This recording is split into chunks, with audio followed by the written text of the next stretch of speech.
ہوتی ہے جوانوں میں، عقابی روح جب بیدار ہوتی ہے جوانوں میں، نظر آتی ہے ان کو اپنی منزل آسمانوں میں۔ نومیدی سوال علم و عرفاں ہے، نومیدی سوال علم و عرفاں ہے، امید مرد مومن ہے خدا کے رازدان۔ جناب سر اور سامعین اور میرے عزیز ساتھیوں، السلام علیکم۔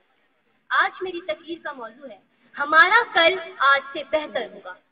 جیسا کہ ہم سب جانتے ہیں کہ ہمارا ملک پاکستان بہت سے مسائل میں گھرا ہوا ہے، یہ افراتفری کا شکار ہے، انتشار کا شکار ہے، بدامنی کا شکار ہے، مہنگائی اور بے روزگاری کا شکار ہے، انتہا پسندی اور دہشت گردی کا شکار ہے۔ جناب صدر، اللہ تعالیٰ نے ہمیں بیش بہا نعمتیں، صلاحیتیں اور قدرتی وسائل عطا کی ہیں، اور اللہ نے ہمارے دلوں میں اپنے خوف کو بٹھا کر اغیار کے خوف سے ہمیں بے خوف کر دیا۔ لیکن جب ہم اپنے آپ سے اجنبی بن جاتے ہیں تو اغیار کو مواقع ملتے ہیں اور وہ ہمارے درمیان راہ پا لیتے ہیں۔ آج بھی بجائے مایوسیاں اور نا امیدیاں پھیلانے کے ضرورت اس بات کی ہے کہ ہم اپنے اعتماد کو بحال کریں، دوسروں کے سامنے دستے سوال دراز کرنے سے بچیں، نوجوان نسل کو تباہی سے بچانے کے لیے فحاشی پر مبنی ذرائع کا خاتمہ ہو، سائنسی ایجادات کی طرف رجحان بڑھایا جائے۔ یہ زندگی ہے بہت آشنائے ظلم و ستم، قریب ہے کہ چمن میں بہار آئے گی، بڑھے چلو اے رفیقان رہ بڑھتے ہی چلو، کہ رات میرے چراغوں سے ہار جائے گی۔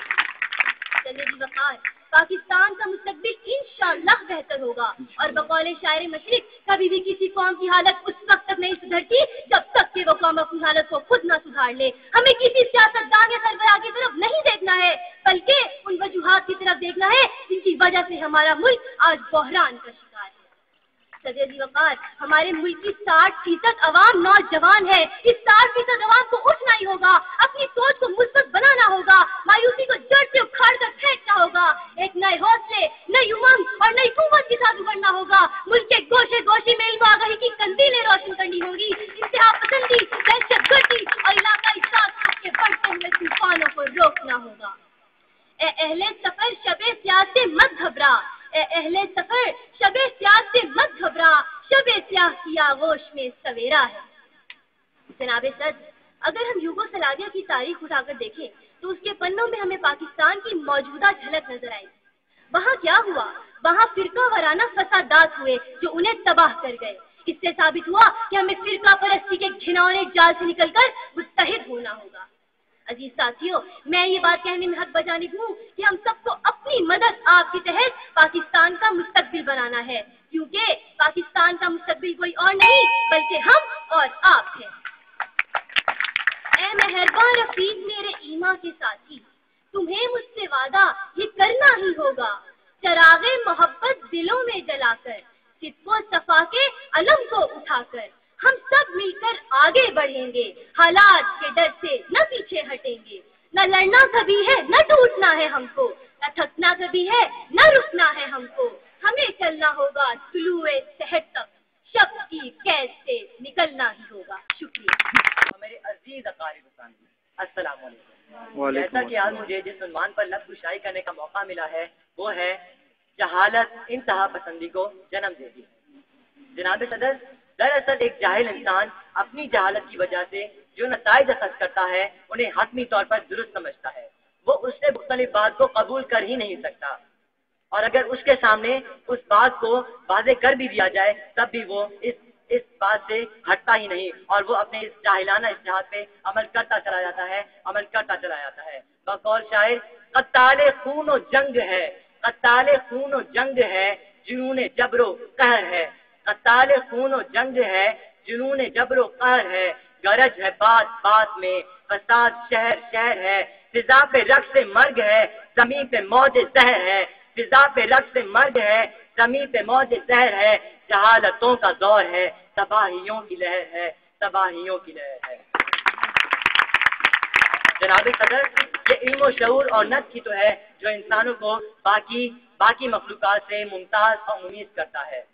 اگر علم و شعور کی سطح کمزور ہو تو انسانوں پر ان حیوانی جبلتوں کا غلبہ ہوتا جو یکساں طور حیوانوں اور انسانوں میں موجود ہے۔ اسی لیے ہم بعض اوقات جاہل شخص کو انسان حیوانوں کی طرح لڑتے جھگڑتے سر پٹکتے اور جانوروں کی طرح حرکتیں کرتے دیکھتے ہیں۔ جناب صدر،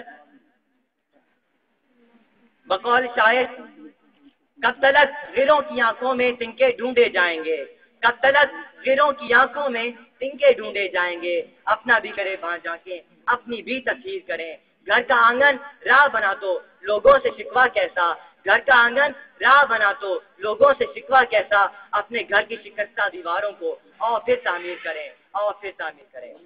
جناب صدر، بات صرف مذہبی عقائد تک محدود نہیں، بلکہ رسم و رواج، معاشرت، اخلاقی اقدار اور نئی ایجادات سے معمولاتی زندگی میں تبدیلی۔ جاہل انسان ہر موقع پر انتہا پسندی کے ساتھ مزاحم نظر آتا ہے۔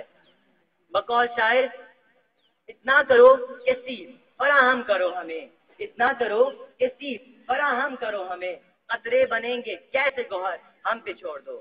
جناب صدر، دہشت گردی اور جہالت دونوں کا ایک ہی مقصد ہے، کہ ملک میں فساد اور ملک میں جھگڑا پیدا کرنا، ملک میں انسانوں کے اتحاد کو ختم کرنا، ملک میں نوجوان نسل میں انتشار پیدا کرنا، ملک میں نوجوان نسل کو تعلیم سے ہٹانا، ملک میں نوجوان نسل کو ان کی اولین مقصد سے ہٹانا۔ اسی لیے تعلیمی درسگاہوں کو بموں سے، دھماکوں سے اڑایا جا رہا ہے۔ جناب صدر، آخر میں صرف اتنا ہی کہنا چاہوں گا، نہیں ہے نا امید اقبال اپنی کشت ویراں سے، نہیں ہے نا امید اقبال اپنی کشت ویراں سے، ذرا نم ہو تو یہ مٹی بڑی زرخیز ہے۔ شکریہ۔